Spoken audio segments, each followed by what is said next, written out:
Hello, learners. How are you? Hope you are doing well at home. Dear learners, this is Mukhlesur Rahman Fahim, lecturer, Department of English, Milestone College. Welcome you all to the online English class. Our today's topic is gap filling activities without clue.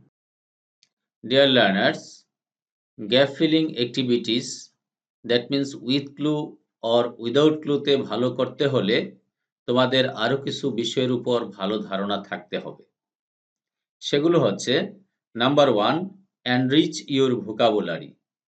That means তোমাদের vocabulary বৃদ্ধি করতে হবে। তাই পাঠ্য বইয়ের বা যে কোনো টেক্সটের ওয়ার্ড মিনিং, সিনোনিম, অ্যান্টোনিম, সম্ভব হলে ওয়ার্ডগুলোর রুট, প্রিফিক্স, সাফিক্স ইত্যাদি যতদূর সম্ভব শিখতে হবে। নাম্বার 2, গ্রামার অ্যান্ড স্ট্রাকচার ভালো করে শিখতে হবে। Dear learners, number 3, meaning of the given passage. That means cloze টেস্টের জন্য দেওয়া প্যাসেজটি বারবার পড়ে ভাবার্থটি বুঝতে হবে। Number 4, analyze the sentences given in the passage. That means blanks or gap পূরণ করার জন্য কি ধরনের ওয়ার্ড ব্যবহার করতে হবে তা ঠিক করতে প্যাসেজে দেওয়া সেন্টেন্সগুলো দ্রুত বিশ্লেষণ করতে হবে। তারপর কনটেক্সট অনুযায়ী শব্দগুলো ব্যবহার করতে হবে। নাম্বার 5, ডিয়ার স্টুডেন্টস, আমরা এখন দেখব সেন্টেন্স স্ট্রাকচার বিশ্লেষণের মাধ্যমে কিভাবে আমরা গ্যাপগুলো পূরণ করতে পারি। Look at the structure: article plus adjective plus noun. That means আর্টিকেলের পর একটি গ্যাপ এবং তারপর একটি নাউন থাকলে গ্যাপের জায়গায় একটি অ্যাডজেক্টিভ বসবে। Look at the example: there lived a fox in a forest. খেয়াল করো, এখানে আর্টিকেল এ এর পর গ্যাপ আছে, তারপর একটি নাউন ফক্স আছে। সুতরাং there lived a clever fox in a forest. এই ক্লেভার এখানে অ্যাডজেক্টিভ, এর পরিবর্তে আমরা লেজি, ওয়াইজ, কানিং, কাইন্ড ইত্যাদি অ্যাডজেক্টিভগুলো ব্যবহার করতে পারি। Then number 6, look at the structure: article plus adjective plus past or present participle plus noun. অর্থাৎ আর্টিকেলের পরে অ্যাডজেক্টিভ থাকলে এবং এর পরে গ্যাপ এবং তারপরে নাউন থাকলে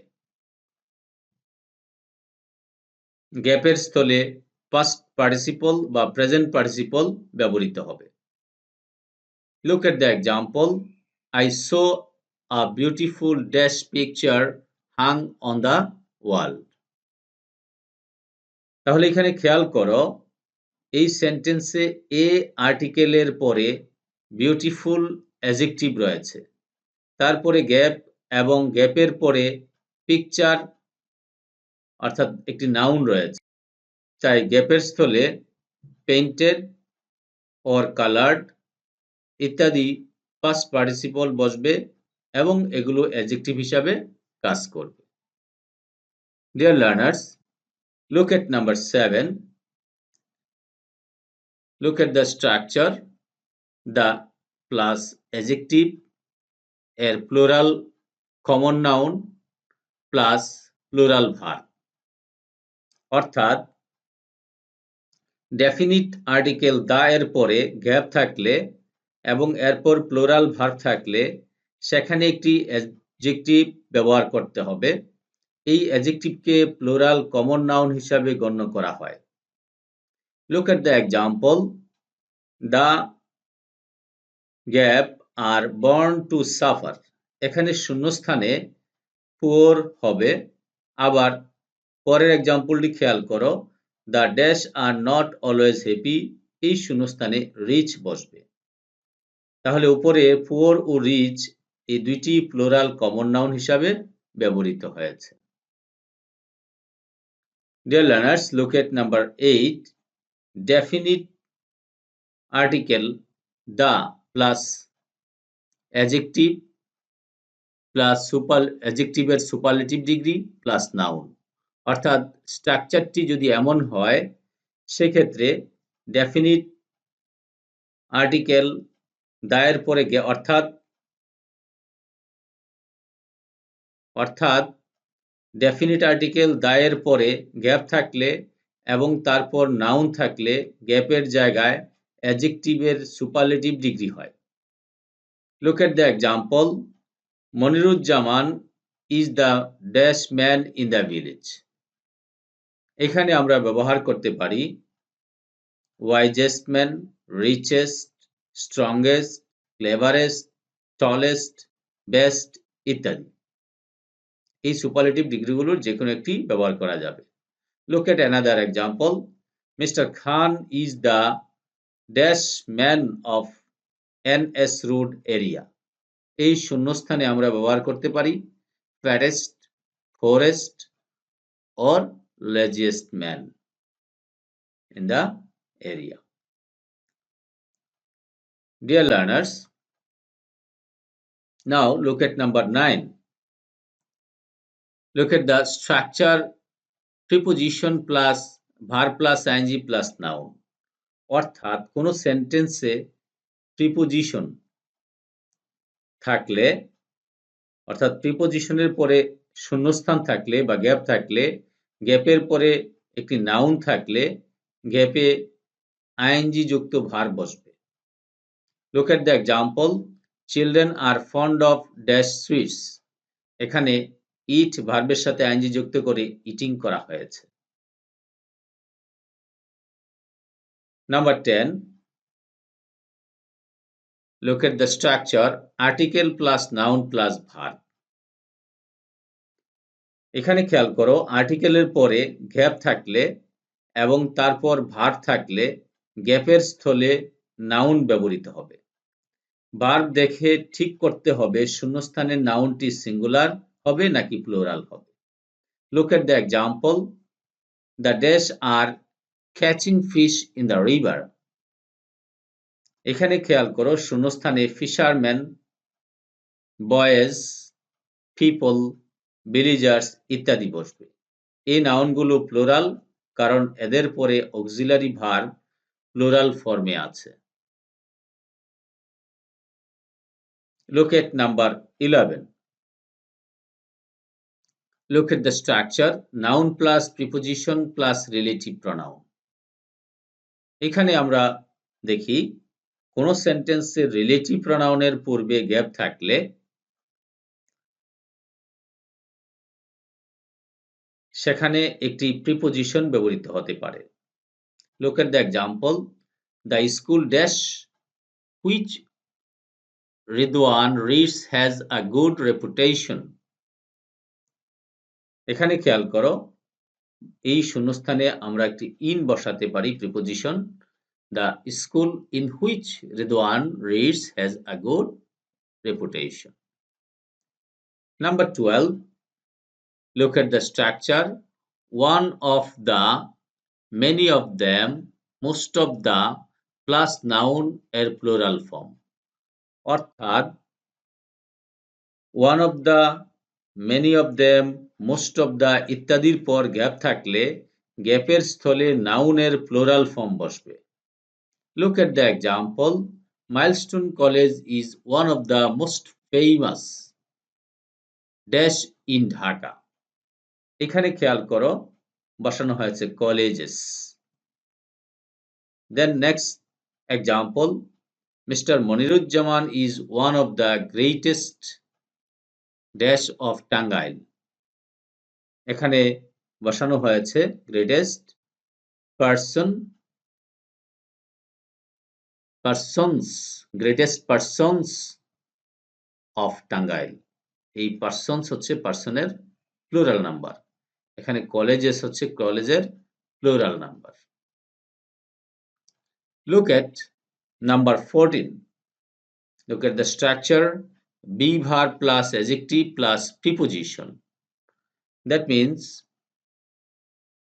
বি ভার্বের পর গ্যাপ থাকলে এবং তারপর প্রিপোজিশনাল ফ্রেজ এর ব্যবহার থাকলে গ্যাপে অ্যাডজেক্টিভ বসবে। Look at the example. The tiger is dash of meat. আমরা বলতে পারি the tiger is fond of milk. Next example, Miss Mina is dash at English. We can say weak or good at English. Dear learners, number 15. Look at the structure. Finite verb dash. অর্থাৎ finite ভার্বের পর যদি gap থাকে সেই গ্যাপে একটি noun অথবা একটি অ্যাডজেক্টিভ অথবা একটি অ্যাডভার্ব বসতে পারে। Look at the example. Mr. Mustaq is a dash. এই গ্যাপে ম্যান, শপকিপার, টিচার ইত্যাদি নাউনগুলো যে কোনোটি বসতে পারে। Then Mr. Asaduজ্জামান is dash. এখানে আমরা বসাতে পারি honest, faithful, dutiful, confident, lazy ইত্যাদি। এগুলো হচ্ছে অ্যাডজেক্টিভ। ডিয়ার লার্নার্স, আমরা এতক্ষণ যে রুলসগুলো আলোচনা করলাম তার উপর ভিত্তি করে আমরা এখন একটি বোর্ড কোশ্চেন সলভ করব। Look at the question. আমরা বোর্ড কোশ্চেনটি সলভ করার পূর্বে এখানে দেখে নেই কোশ্চেনটি কিভাবে আসে। খেয়াল করো, পরীক্ষায় তোমাদের কোশ্চেনটি আসবে এইভাবে, fill in the blanks with suitable words, 0.5 into 10 equal to 5. That means তোমাদের 10টি শূন্যস্থান পূরণ করতে হবে। 10টি সঠিক শূন্যস্থান পূরণের জন্য তোমরা 5 নাম্বার পাবে, প্রতিটির জন্য 0.5 করে মার্কস। ডিয়ার লার্নার্স, তাহলে চলো আমরা প্যাসেজটি আগে পড়ে নেই। We live in an age of dash. Students, এখানে খেয়াল করো, আমরা জানি সাধারণত একটি প্রিপোজিশনের পর একটি নাউন আসে। তাহলে এখানে অফ যেহেতু প্রিপোজিশন, সুতরাং তারপরে একটি নাউন আসবে। সো আমরা এখানে একটি ওয়ার্ড বসাতে পারি, we live in an age of science. Then we can see dash influence of science in all spheres of life. এখানে তাহলে খেয়াল করো, শূন্যস্থানের পর ইনফ্লুয়েন্স একটি নাউন রয়েছে। আমরা স্ট্রাকচার থেকে দেখেছি একটি আর্টিকেল প্লাস স্ট্রাকচার, স্ট্রাকচার থেকে আমরা দেখেছি নাউনের আগে সাধারণত একটি আর্টিকেল বসতে পারে। নাউনের আগে প্রথম সেন্টেন্সে যেমন দেখলাম প্রিপোজিশন বসে, আবার আমরা এটাও দেখেছি নাউনের আগে আর্টিকেল বসে। সুতরাং আমরা এখানে একটি আর্টিকেল বসাবো, we can see the influence of science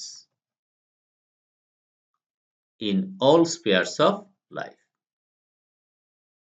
Then science is a constant dash of our daily life. তাহলে আমরা স্বভাবতই স্ট্রাকচার অনুসারে এখানে বলতে পারি কনস্ট্যান্ট, যেহেতু একটি অ্যাডজেক্টিভ তারপর একটি নাউন আসবে, তাহলে নাউনটি আমরা দিতে পারি কি companion. Science is a constant companion of our daily life. We have dash the impossible things possible. খেয়াল করো, এখানে সাবজেক্ট প্লাস হ্যাভ, আমরা জানি সাবজেক্ট প্লাস হ্যাভ এর পরে একটি মূল ভার্বের V3 ফর্ম অর্থাৎ পাস্ট পার্টিসিপল ফর্ম আসে। তাহলে আমরা এখানে বসাইতে পারি We have made the impossible things possible by means dash signs. হ্যাঁ ডিয়ার লার্নার্স, এখানে খেয়াল করো মিন্স সায়েন্স, এখানে দুইটি নাউন রয়েছে। দুইটি নাউনের মাঝে গ্যাপ থাকলে সাধারণত একটি প্রিপোজিশন অফ বসে। তাহলে আমরা এখানে বসাবো of, by means of science. The modern civilisation is a dash of science. তাহলে এখানে খেয়াল করো আমরা কি বসাতে পারি, একটি আর্টিকেল এর পর সাধারণত একটি নাউন বসে, আবার এখানে খেয়াল করো অফ এর পর একটি সায়েন্স নাউন রয়েছে। তাহলে আমরা একটু আগেই দেখেছি নাম্বারে যে সাধারণত দুইটি নাউনের মাঝে অফ বসে, তাহলে সেই ক্ষেত্রেও চিন্তা করলে আমরা এখানে একটি নাউন বসাইতে পারি। তাহলে আমরা কি বসাবো, the modern civilisation is a gift of science. Then look at present. We can dash travel from one place to another. Dear learners, এখানে খেয়াল করো we can dash travel, এখানে travel হচ্ছে একটি ভার্ব। সুতরাং আমরা জানি একটি ভার্বের পূর্বে সাধারণত একটি অ্যাডভার্ব বসতে পারে, ভার্বকে মডিফাই করতে পারে। সো we can আমরা এখানে ব্যবহার করতে পারি easily. Yes, we can easily travel from one place to another place. Then number 8, dash ancient time. Dear learners, এটা একটি phrase word, আমরা সবাই জানি in ancient time. So এখানে আমরা ব্যবহার করব preposition in. In ancient time, journey was difficult. Dash had to spend much. তাহলে এখানে আমরা স্পষ্টতই দেখি একটি সাবজেক্ট বসাতে হবে আমাদের। আমরা লিখতে পারি we had to spend much dash and money. আমরা এই রুলসটা একটু আগে আলোচনা করেছি। এখানে খেয়াল করো and এর পরে যেহেতু একটি নাউন রয়েছে, আমরা and এর আগে আরেকটি নাউন চিন্তা করব। সুতরাং এখানে আরেকটি নাউন আসবে, আমরা এখানে বসাতে পারি কি we had to spend much time and money for traveling. Dear learners, but we should remember that science has to be exploited for the greatest welfare of mankind. Dear learners, আমরা তাহলে আমাদের rules গুলো আলোচনা করলাম। Gap filling activities এর উপর একটি board question solve করলাম এবং তোমরা স্পষ্টতই দেখতে পেয়েছো যদি স্ট্রাকচারগুলো অর্থাৎ সেন্টেন্স স্ট্রাকচারগুলো মাথায় রাখো তাহলে খুব সহজেই উইদাউট ক্লু তোমরা পরীক্ষায় অ্যান্সার করতে পারবে এবং ফুল মার্কস পাবে। Dear learners, no more today. See you again. Allah Hafiz. Bye.